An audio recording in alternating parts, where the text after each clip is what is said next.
नमस्कार। मेरे YouTube channel पर समस्त प्रतिभागियों का स्वागत। आज मैं आपके बीच उपस्थित हूँ यूनिट 1 का पार्ट 1 और उसका पार्ट सी।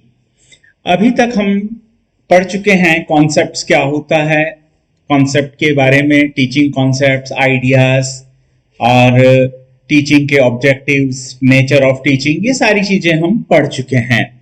आज हम पढ़ेंगे लेवल्स ऑफ टीचिंग, क्योंकि हमने पिछले भाग में इसका जो मेमोरी लेवल था वो हमने पढ़ लिया था।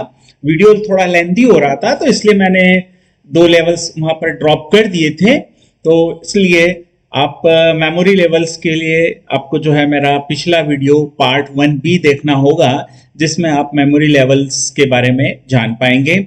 और यदि अभी तक आपने मेरा चैनल सब्सक्राइब नहीं किया है तो प्लीज इसे सब्सक्राइब कीजिए, शेयर कीजिए, साथ ही साथ आप कमेंट जरूर कीजिए ताकि मुझे पता चल सके कि आपकी रिक्वायरमेंट्स क्या है, आप किस प्रकार के वीडियोस चाहते हैं, ताकि मैं उसी प्रकार के वीडियोस आपके लिए तैयार कर सकूं। तो let's start levels of teaching. तो लेवल्स ऑफ टीचिंग में जब हम टीचिंग लेवल्स की बात करते हैं तो हम यहाँ पर एक पिरामिड्स के बेसिस पे हम इसको समझते हैं। हमने पिछले उसमें पार्ट में पढ़ा था, मैं थोड़ा सा उसको और एक बार रिकॉल आपको कर देता हूं। ये एक हमारा पिरामिड है और इस पिरामिड से हम जो है लेवल्स ऑफ टीचिंग को समझेंगे। तो लेवल्स ऑफ टीचिंग जो है ये है ना, तो यहां पर आप देखें, पहला जो हमारा लेवल था वो कौन सा था? एक मिनट सॉरी, पेन की इंक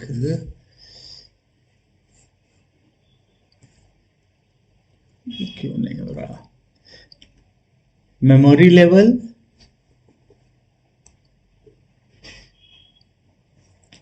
और मेमोरी लेवल के बाद जो दूसरा लेवल जिससे आज हम शुरुआत करेंगे वो है understanding level. Understanding level, last में मैं इनकी समरी भी आपको प्रोवाइड करूंगा। और जो हमारा थर्ड जो लेवल होता है वो होता है रिफ्लेक्टिव। इस तरीके से हमारे पास कितने लेवल्स है टीचिंग के? तो there are 3 levels of teaching. तो पिरामिड में आप देखिए सबसे बेस कौन सा है आपका? Memory level. अब मेमोरी लेवल जो है वो सबसे स्टार्टिंग लेवल है, जिसके बारे में हम पढ़ चुके हैं। तो अब हम स्टार्ट करते हैं हमारा आज का अंडरस्टैंडिंग लेवल। तो अंडरस्टैंडिंग लेवल जो है ये कॉन्सेप्ट, तो सबसे पहले आप समझिए कि अंडरस्टैंडिंग का मतलब क्या है। जिसे हमने प्राइमरी लेवल्स जो था हमारा मेमोरी लेवल्स, उसमें मेनली क्या था? रूटन सिस्टम, ओरल पद्धति से केवल हम उसको क्या करते थे? फैक्ट को प्रोवाइड्स करते थे। लेकिन यहाँ पर ऐसा नहीं है। अंडरस्टैंडिंग में क्या होता है? 2 इंपॉर्टेंट चीज है। वो क्या है? नोइंग द मीनिंग्स,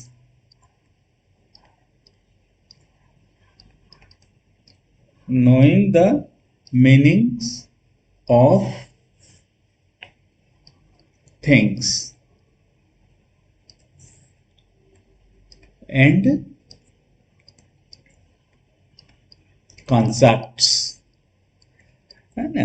फिर साथ में grasping of ideas, है ना, grasping ideas, then inferring one thing from others। मतलब आप मोटे तौर पर आप केवल इसको विशेष ध्यान रखिए। knowing the meaning of things and concepts, यानी वो चीजों का अर्थ समझने लगता है। जैसा कि इसका नाम ही अंडरस्टैंडिंग लेवल, मतलब समझने की क्षमता विकसित होती है, विचार ग्रहण किए जाते हैं और साथ ही साथ क्या करते हैं? कॉम्प्रिहेंडिंग द फैक्ट्स, जो भी, क्योंकि हमने फर्स्ट लेवल में हमने क्या किया था?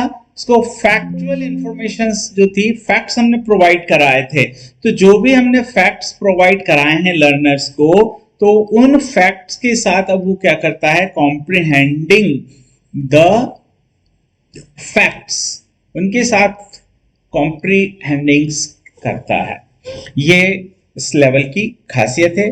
अब क्वेश्चन ये उठता है कि वो यहां पर ये कॉन्सेप्ट किसने दिया, क्योंकि ये बहुत इंपॉर्टेंट क्वेश्चन है। लास्ट में हम और इसको एक बार रिवाइज करूंगा फाइनली जब हम इस पे कंक्लूजन पर जाएंगे। तो यहां पर आपको ध्यान रखना है कि इसके लिए हम नाम याद रखना है, H.C. Morrison propounded this theory। तो H.C. मॉरिसन ने जो है अंडरस्टैंडिंग लेवल का कॉन्सेप्ट या अंडरस्टैंडिंग लेवल्स के बारे में बताया। तो H.C. मॉरिसन ने यहां पर जब इसके बारे में बताया, क्योंकि यहां पर तक आते आते जो है कॉग्निटिव एबिलिटीज जो होती है वो डेवलप हो जाती है। और ये क्या है, आपका MLT जो था है ना, मेमोरी लेवल टीचिंग्स था, ये उससे अपर लेवल का है ना, अंडरस्टैंडिंग लेवल ऑफ टीचिंग। तो अंडरस्टैंडिंग लेवल ऑफ टीचिंग, तो it is higher than memory level, primary से ऊपर है ये। तो यहां तक आते आते लर्नर्स की जो कॉग्निटिव एबिलिटीज जो होती है, उसके संज्ञानात्मक क्षमताएं जो होती हैं, वो विकसित हो जाती है या विकसित होने की प्रक्रिया से गुजरती है। तो कॉग्निटिव एबिलिटीज जो हैं वो यहां पर डेवलप होती हैं। ये सबसे बड़ी बात है जो आपको ध्यान रखना है, क्योंकि मेमोरी लेवल ऑफ टीचिंग में उसके पास कॉग्निटिव एबिलिटीज नहीं है। हम उसको क्या कर रहे हैं, फैक्ट्स प्रोवाइड करा रहे हैं, है ना।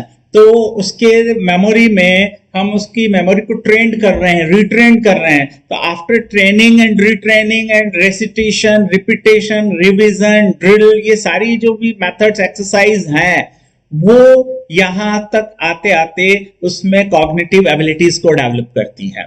अब जब हम MLT की बात करते हैं, मेमोरी लेवल ऑफ टीचिंग्स की बात करते हैं, तो मेमोरी लेवल ऑफ टीचिंग्स में टीचर डोमिनेटेड होती है, क्योंकि उसमें केवल और केवल टीचर प्रधान होता है, शिक्षक प्रधान होता है। बच्चे को जो सिखाया जाएगा, जो समझाया जाएगा, वो उसको ग्रहण कर लेगा। तो H.C. मॉरिसन ने यहाँ पर इसके 5 स्टेप्स बताए हैं। तो ये जो 5 स्टेप्स हैं, आपको इन स्टेप्स को याद रखना है, यहां से क्वेश्चन बनता है। तो क्या 5 स्टेप्स हैं? तो पहला जो है वो है एक्सप्लोरेशन, है ना, एक्सप्लोरेशन। देन सेकंड है प्रेजेंटेशन, एक्सप्लोरेशन एंड प्रेजेंटेशन। अब पहले हम ये देखते हैं कि एक्सप्लोरेशंस का मतलब क्या है ना, what is the meaning of explorations. तो एक्सप्लोरेशन का मतलब है कि टीचर्स जो है ना, टीचर क्या प्रयास करता है, तो teacher tries to know the level, to know the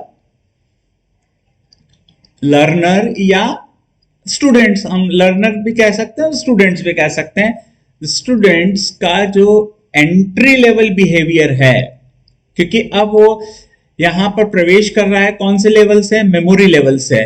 तो उसका जो एंट्री लेवल बिहेवियर क्या है, उसके बारे में जानने का प्रयास करता है, एक्सप्लोर करता है उसको। इसलिए इस स्टेज को, पहली स्टेप को हम क्या कह रहे हैं, एक्सप्लोरेशन।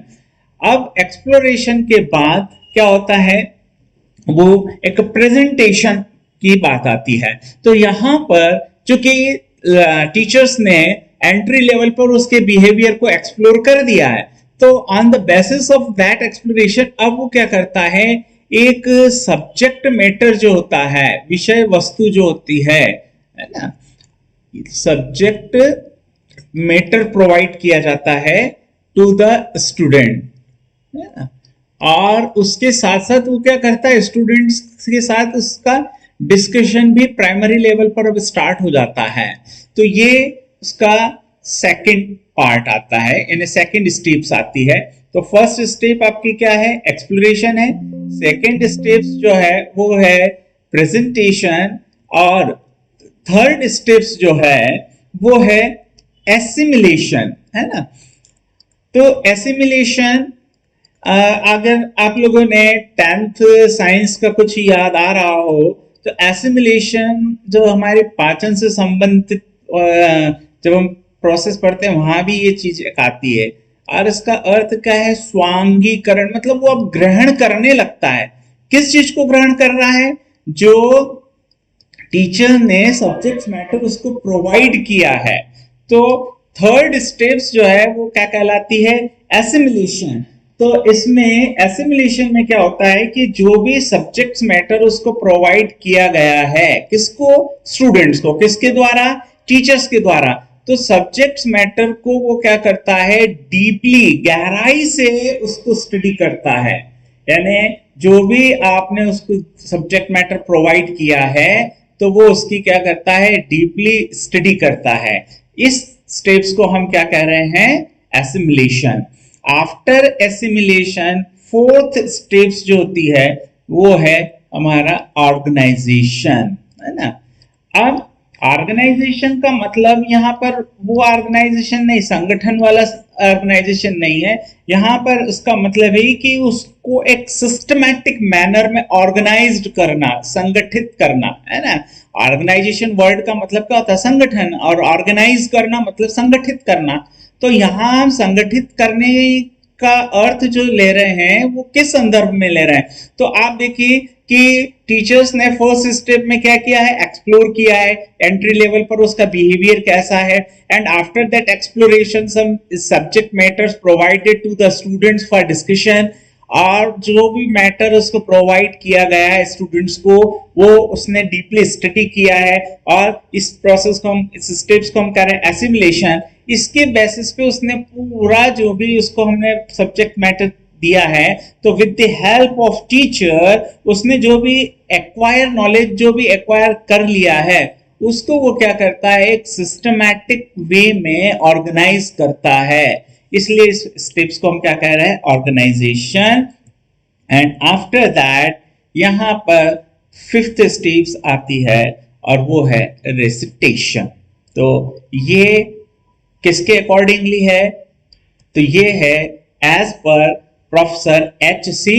मॉरिसन, जिनको इस बात का क्रेडिट दिया जाता है कि उन्होंने अंडरस्टैंडिंग लेवल्स के बारे में समझाया। तो यहां पर रेसिटेशन में क्या होता है, verbal expression of the subjects होता है। आपने देखा होगा अक्सर ये जो है मिडिल क्लास जो होती है, मिडिल और हाई स्कूल लेवल तक अगर हम बात करें तो ये चीजें आपको देखने को मिल जाती है।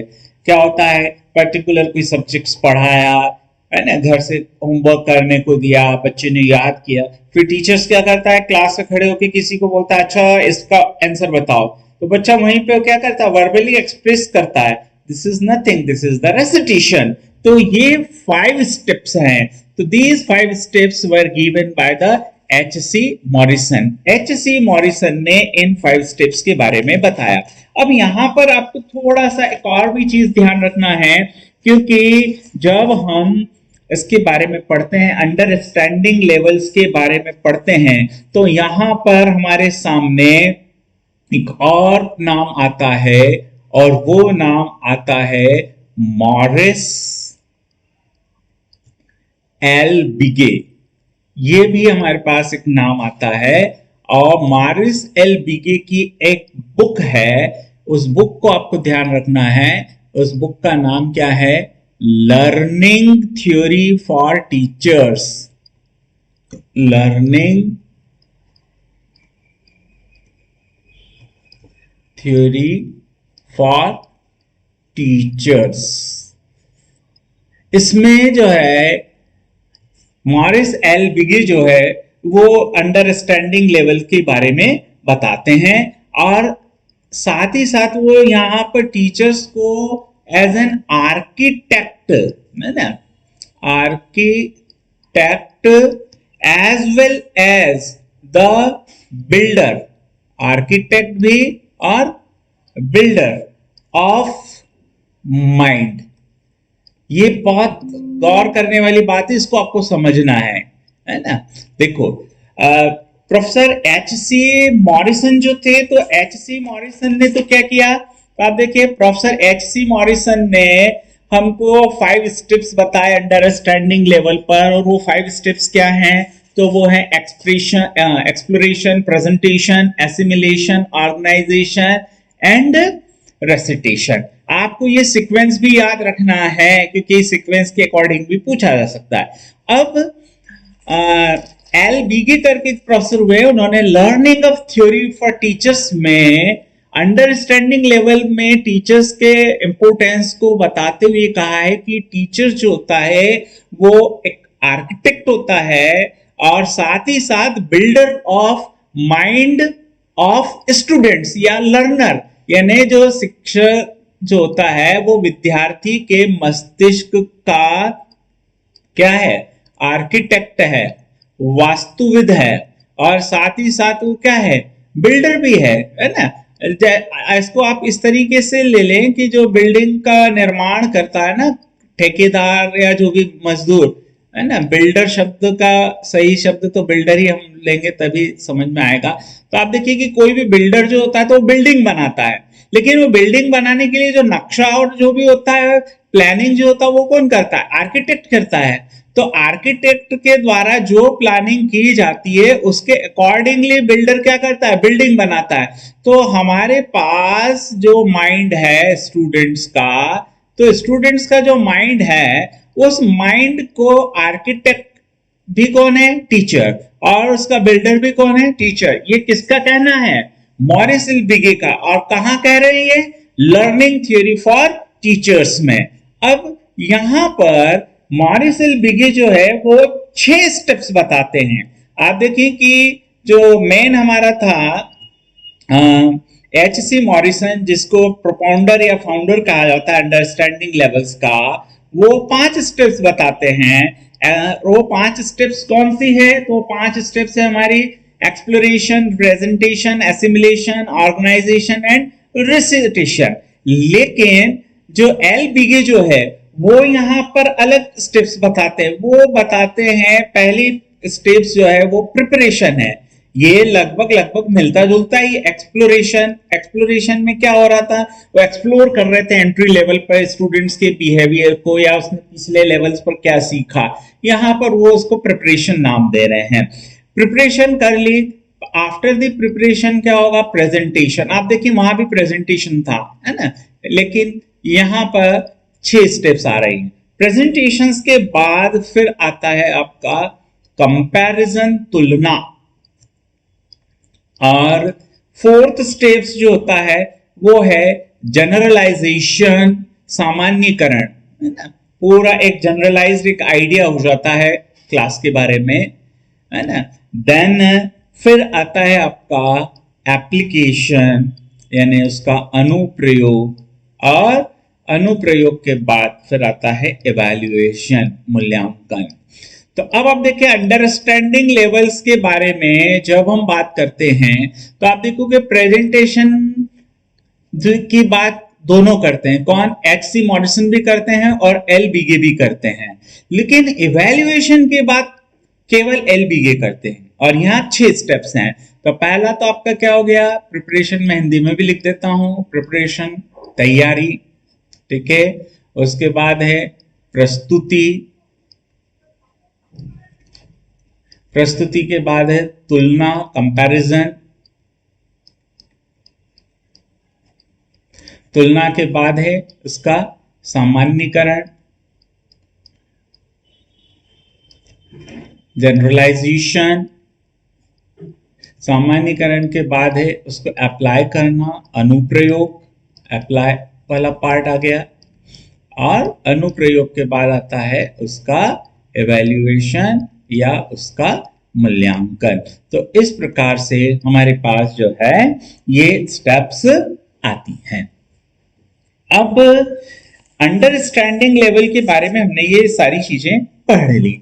अब आपको यहां पर एक और चीज ध्यान रखना है, अंडरस्टैंडिंग लेवल में एक और भी पर्सन का नाम आता है, और वो पर्सन का नाम है जीन पिगेट। जीन पिगेट, ये भी एक नाम है। तो अब आप देखिए यहाँ पर 3 अलग अलग व्यक्तियों के नाम आ गए हैं, है ना। पहला नाम आपका किसका आया है, प्रोपाउंडर कौन है, ये ध्यान रखना आपको, H.C. मॉरिसन। देन फिर अगला कौन है, L. बिगे और इकिये। अब आप देखिए कि अगर ये तीनों आ रहे हैं और पूछा गया है कि कौन प्रोपाउंडर है, तो फिर तो आपको H.C. मॉरिसन ही करना है। लेकिन सपोज करो कि और कुछ नाम आ रहा है और उससे एसोसिएशन पूछा जा रहा है कि इनमें से कौन जो है अंडरस्टैंडिंग लेवल ऑफ टीचिंग से रिलेटेड है, तो फिर आप इसको ध्यान में रख के ना कर सकते हैं। अब यहां पर इस स्टेज पर जो होता है वो क्या होता है ना। तो हमने ये सारी चीजें, हाँ एक और चीज है, ये हर्बेरियन थ्योरी ऑफ एप्रिसिएशंस भी कहलाती, जो हमने अभी जनरल बात की ना। अब इसके बाद आता है आपका इसके एम्स क्या है ना, उद्देश्य क्या है, अंडरस्टैंडिंग लेवल पर एम उद्देश्य। तो अंडरस्टैंडिंग लेवल पर जो उद्देश्य है यहां पर पहला है कॉम्प्रिहेंसिव ऑब्जेक्टिव्स और एप्लीकेशन ऑब्जेक्टिव्स। ये सब जो है एम्स एंड ऑब्जेक्टिव्स जो है ये ब्लूम्स टैक्सोनॉमी के अकॉर्डिंगली भी हम आगे अलग से टॉपिक पढ़ेंगे, तो उसमें हम देखेंगे। अभी तो हम केवल ऑब्जेक्टिव्स की बात कर रहे हैं। तो पहला जो हमारा एम या ऑब्जेक्टिव्स है वो क्या है, कॉम्प्रिहेंशन ऑब्जेक्टिव्स। तो कॉम्प्रिहेंशन ऑब्जेक्टिव्स में क्या चीजें आती हैं, तो इसमें आता है आपका ट्रांसलेशन, देन इंटरप्रिटेशन,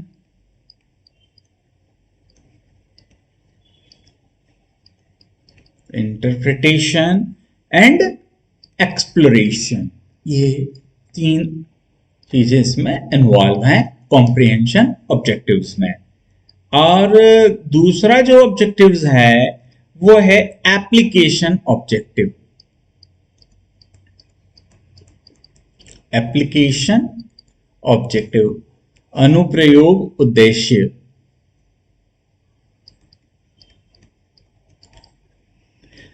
इसमें क्या है, तो efficiency to apply comprehend knowledge in various similar and different situation। यानी यहां पर इसका उद्देश्य क्या है, टू डेवलप द एफिशिएंसी, है ना। एफिशिएंसी किस बात की एफिशिएंसी, कि भाई आपने जो भी यहां पर कॉम्प्रीहेंड नॉलेज गेन किया है ना, कॉम्प्रीहेंड नॉलेज, उस कॉम्प्रीहेंड नॉलेज को आपको क्या करना है, अप्लाई करना है। कहां अप्लाई करना है, सिमिलर सिचुएशंस हो सकती हैं, है ना, या डिफरेंट सिचुएशंस हो सकती है। तो सिमिलर और डिफरेंट सिचुएशंस में या कंडीशंस में आपने जो कॉम्प्रीहेंड नॉलेज गेन किया है उससे अप्लाई करने की एफिशिएंसी, ये इसका एप्लीकेशन ऑब्जेक्टिव्स है। तो इस तरीके से एप्लीकेशन ऑब्जेक्टिव्स में, अब यहां पर एप्लीकेशन ऑब्जेक्टिव्स और डिटेल्स में हम समझते हैं कि एप्लीकेशन ऑब्जेक्टिव्स में क्या चीजें आती हैं। तो एप्लीकेशन ऑब्जेक्टिव्स में आता है आपका use of proper procedure, use of proper procedure, है ना, एक व्यवस्थित या जो समुचित है, प्रॉपर वे में, जब हम बोलते हैं ना कि ऐसा होना चाहिए, तो एक सिस्टमैटिक वे में, प्रॉपर वे में एक विधि है, उस विधि को पालन करना, किसके लिए, फॉर एग्जीक्यूटिंग एंड इम्प्लीमेंटिंग। यानी जब हम ऑब्जेक्टिव एप्लीकेशन ऑब्जेक्टिव की बात करते हैं तो एप्लीकेशन ऑब्जेक्टिव का अर्थ क्या है? Use of proper procedure. किसके लिए? फॉर एग्जीक्यूटिंग एंड इम्प्लीमेंटिंग, है ना, लागू करना, इम्प्लीमेंटिंग। तो ये हमारा अर्थ है। किससे अर्थ निकल रहा है? अंडरस्टैंडिंग ऑफ एप्लीकेशन ऑब्जेक्टिव्स का। दूसरा जो है वो है यूज ऑफ जनरलाइज्ड रूल्स। सामान्य जो भी नियम हैं या सामान्य जो भी सिद्धांत हैं, प्रिंसिपल्स हैं, तो use of generalised principles in practical life situation. हमारे दैनिक जीवन की, है ना, जो परिस्थितियां होती हैं, उन परिस्थितियों में हम सामान्य नियमों और सिद्धांतों को किस प्रकार से लागू करें, किस प्रकार से उपयोग करें, ये एप्लीकेशन ऑब्जेक्टिव कहलाता है। और इसके साथ साथ हम पूरी तरह से अंडरस्टैंडिंग कर लें, उनको समझ लें, तो ये एप्लीकेशन ऑब्जेक्टिव्स है। अब इस लेवल पर, कौन से लेवल की बात कर रहे हैं हम? अंडरस्टैंडिंग लेवल पर। तो अंडरस्टैंडिंग लेवल पर नेचर ऑफ सब्जेक्ट क्या होता है? नेचर ऑफ सब्जेक्ट, विषय की प्रकृति। हमने देखा ना कि भाई एक्सप्लोरेशन किया, फिर सब्जेक्ट मैटर प्रोवाइड किया है, तो वो सब्जेक्ट मैटर जो प्रोवाइड कर रहे हैं हम स्टूडेंट्स को, तो सब्जेक्ट का मैटर क्या होता है, तो उसके नेचर क्या होता है? तो सब्जेक्ट्स का जो नेचर है वो वाइड होता है, बहुत विस्तृत होता है, साथ ही साथ लार्जर इन नंबर, संख्या में बहुत ज्यादा, लार्जर इन नंबर, एंड साथ ही साथ क्या है? क्वालिटी, गुणवत्ता। या आप इसको ऐसे भी कह सकते हो, क्वांटिटेटिव एंड क्वालिटेटिव। नंबर्स जो है ये आपके हो गए क्वांटिटेटिव और ये क्वालिटी। तो जो विषय की जो प्रकृति होती है उसमें आपको तीन चीजें हो गई। एक तो क्या हो गया आपका, वो वाइड है, लार्जर इन नंबर है और क्वालिटी है। ये अंडरस्टैंडिंग लेवल पर जो सब्जेक्ट मैटर होता है उसकी प्रकृति के बारे में हम बात कर रहे हैं। अब आता है which type of methods used, है ना, मेथड्स कौन कौन सी यूज होती है अंडरस्टैंडिंग लेवल पर। तो यहां पर सबसे पहली जो मेथड होती है वो होती है लेक्चर मेथड, है ना, व्याख्यान विधि। पहली मेथड कौन सी है आपकी? लेक्चर मेथड, व्याख्यान विधि। फिर सेकंड जो मेथड होती है लेक्चर डेमोन्स्ट्रेशन। डेमोन्स्ट्रेशन करके भी हम दिखाते हैं, तो मैं शॉर्ट में लिख रहा हूं लेक्चर डेमोन्स्ट्रेशन, व्याख्यान प्रदर्शन विधि। और तीसरी जो मेथड है वो है डिस्कशन मेथड, चर्चा विधि। इसमें कोई पर्टिकुलर टॉपिक होता है, उस पर पूरी क्लास जो है वो चर्चा करती है, discussion method. Then discussion method. और फोर्थ जो है वो inductive and deductive, inductive and deductive. और सिक्स्थ नंबर पर हम बात, सॉरी फिफ्थ नंबर पर, है ना, ये फोर्थ है ना, तो पहले फिफ्थ हम लिख लेते हैं, है ना, explanation.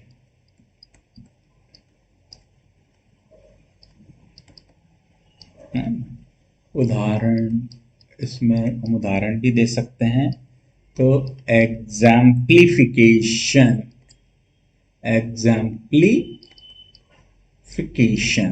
These are the methods. ये मेथड्स जो है वो इसमें अंडरस्टैंडिंग लेवल्स में यूज की जाती है। अब हम आते हैं इसमें क्लासरूम क्लाइमेट्स कैसा होता है ना। क्योंकि जब हमने पहले पढ़ा था तो हम कह रहे थे कि क्लास को मैनेज करना बहुत प्रॉब्लमेटिक होता है, क्योंकि मैनेज नहीं हो पाता है मेमोरी लेवल्स पर। लेकिन यहाँ पर जब हम बात करेंगे तो क्लासरूम क्लाइमेट्स के बारे में बात करेंगे, और साथ में हम स्टूडेंट्स के बारे में भी बात करेंगे। तो अगला जो पार्ट है वो हम नेक्स्ट उसमें पढ़ेंगे। Thank you.